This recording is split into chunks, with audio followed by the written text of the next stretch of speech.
Welcome, folks. Fred Gleek, and I'm here with Elliott Connie, and today we're talking about skills in solution building. Elliott, thank you for being my guest. No problem. Thanks, Fred. Okay, so for people who are listening to this program, I want you to give us a brief description of what it is we're going to be doing here today.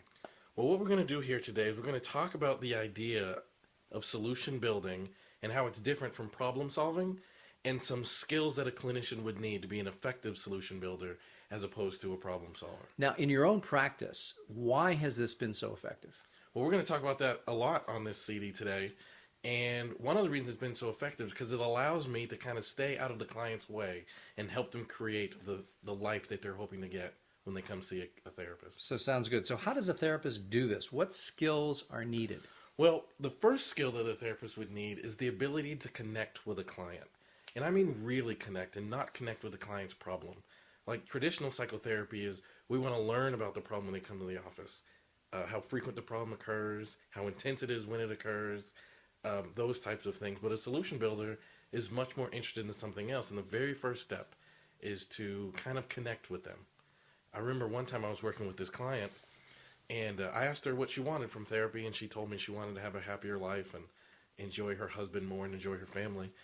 And when you're solution building, connect with a client, you literally put that to the side for a moment. You just ask them about aspects of their lives that have nothing to do with the problem. And when I did that, I asked this young lady, about her life and how her situation was and how many kids she had. And she happened to mention that she sleeps an hour and a half a day. And she looked in a way that it was very obvious to me that she wasn't getting Enough sleep.